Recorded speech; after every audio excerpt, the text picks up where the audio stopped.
Today we are going to talk about the camera.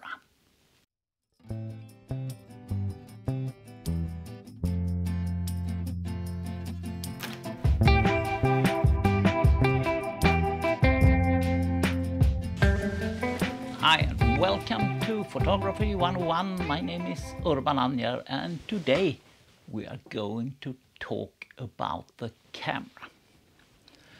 I have before said that the most important thing you have to learn about photography is to see and think and move like a photographer. That photography is about feeling, your feeling and the viewer's feeling. And about that magic index finger. 80% of photography is that stuff, but there is 20% more, and big chunk of that is operating an actual camera. And today we will get a fast overview of that area. What is a camera and how does it work? And a little bit about the economy around owning a camera.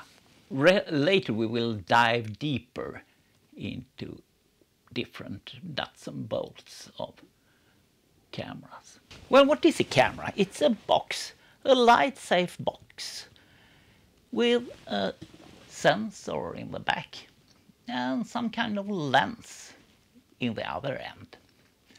And it draws pictures on that sensor with light from your subject. Which camera is the best? Well, which car is the best? When I was a kid, I dreamt of a red sports car, but sports cars are worthless if you have a lot of firewood to take home or a family to travel around with. Maybe the ugly grey one that you can afford and that does most things good enough is the best car for you. And the days you need something special, you can rent it. And the best camera? Well, about same thing with cameras. There are lots of different sorts of photography and a very wide price range on cameras.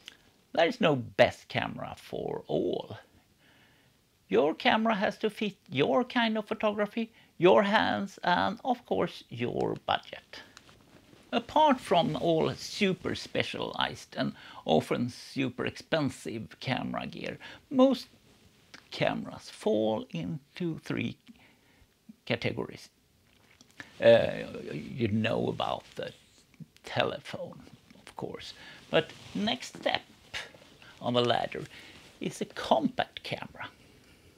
It has got its name because it's an all-in-one solution. You cannot change the lens, it's stuck here. And they can be smaller, but they don't need to be very small. Some are rather big, but still the lens is built in. An alternative is cameras that are part of a system. And within that system you can change lenses. You have a body and a lens, and you can put on another lens. And you can choose lenses after your needs and your budget. But you cannot, this is a Fujifilm camera, I cannot put a Nikon or Canon lens on it, and there is also sometimes within the same brand different systems with different lens mounts. The beginner is often tempted to buy the fanciest camera he or she can afford. That's normally a bad idea. At least you also need a lens. And lenses are important for your pictures, so do not skimp on lenses. And try to test the gear you're into. Maybe you can rent it or borrow from some friends, or at least buy it used. You can often keep lenses for a very long time, so I still sometimes use lenses I bought in the 70s. So lenses are long-time investments. Don't buy a camera for all your money. You have to share it between lenses, and you need a camera bag. Sometimes maybe you need to travel somewhere to shoot, or you want to meet other photographers, attend a course, or see an exhibition, or buy photo box, and maybe you need some other gear, lighting gear, for example. Budget is one aspect. A heavy camera may be more steady, but it also hurts your back and your feet on long shooting days. You need a camera that fits your hands, and you will like knobs and buttons outside the camera. Fiddling in menus make you miss shots. It may be a good idea to buy the same brand that your friends and relatives have. Then you, in a pinch, can borrow some stuff. But what kit makes you feel like a photographer? Get stuff that makes you want to use it often and carry it always. Okay, now what happens in that light-safe box? Light from one point in the subject, let's say the eye, is concentrated to one point on the sensor. That is, if the camera is focused on the distance to that subject. Light from objects on a different distance has its focus in front of or behind the sensor and creates circles of confusion on the sensor. Circles of confusion from strong light sources are sometimes called bokeh balls. Here I've played with that effect to get a dreamlike feeling. By focusing, you create depth in the picture, but also point out what you decide is the main subject in your picture. You can focus manually by turning a ring on the lens, but most cameras also has autofocus. But anyway, if you do it manually, you will have some help from your camera, and if you use the autofocus, you will probably need to babysit it a little to prevent it from doing weird stuff. But sometimes there is an area in front of and behind the focus where you get somewhat decent sharpness. It's called depth of field, DOF. I will talk about one way to control depth of field in a little while. Okay, what to make pictures? You need light. Light comes from the sun or from a lamp, from a flash, or whatever, and enters the camera. The sensor needs the right amount of light. Too much and you get white overexposed pictures. Too little makes the pictures black. We call them underexposed. There are mechanisms who regulate the amount of light that reaches the sensor. But they do more than that. They are important creative tools for the photographer. The first thing is like a floodgate that limits the flow of photons into the camera. It's a variable hole in the lens. After that comes something similar to a roller blind that opens a certain time to let in photons and then closes again. If too few photons has reached the sensor, you can amplify the electrical signal from the sensor a bit. It's like the volume knob on an amplifier. If you don't get enough rock and roll, you have to turn it up. That floodgate thing is called an aperture. The roller blind thing is called a shutter, and the volume knob is called ISO. Aperture, shutter and ISO are almost the only things you need to know about your camera. They are the keys to almost all the magic. Because the point is that those things doesn't only regulate the light, they also affect how your pictures look and the story you tell with your pictures. By letting a narrow beam of light through the lens, you get smaller circles of confusion and thus a greater depth of field. The aperture regulates the depth of field. You can choose to blur out the background to emphasize your subject or make it at least a bit sharper to include more context in your picture. A smaller number means a greater opening and more background blur. So here's a very small number and here's a large number. With a shutter you decide how movements are handled in your pictures.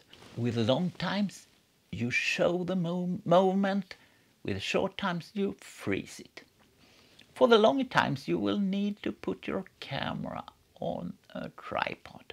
Here I used movement and totally ignored how one should do landscape photo. Is the light weak? You have to turn up the ISO setting. You will get some noise.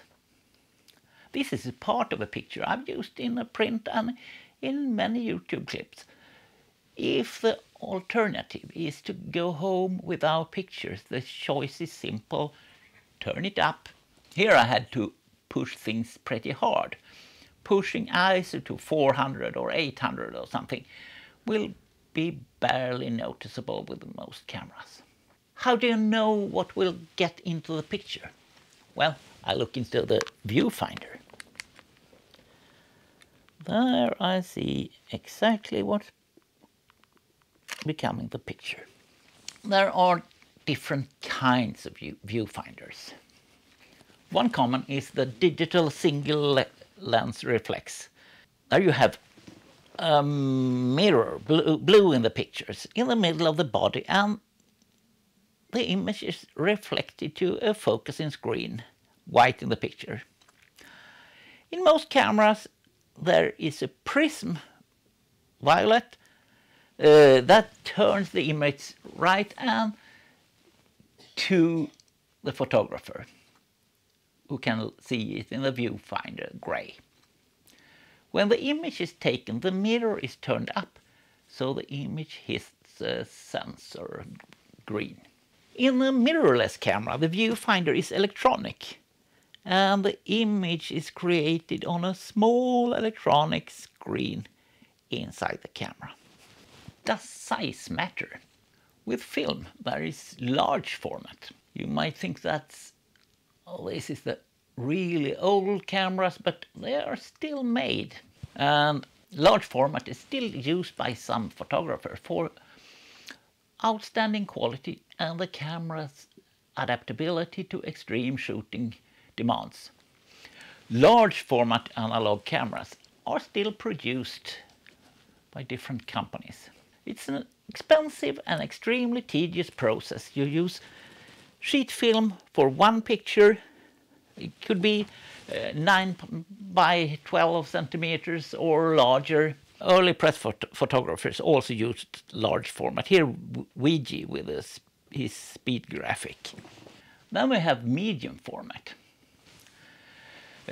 Medium format has also very high quality, and you work with roll film, typically 12 pictures, that's 6 by 6 centimeters.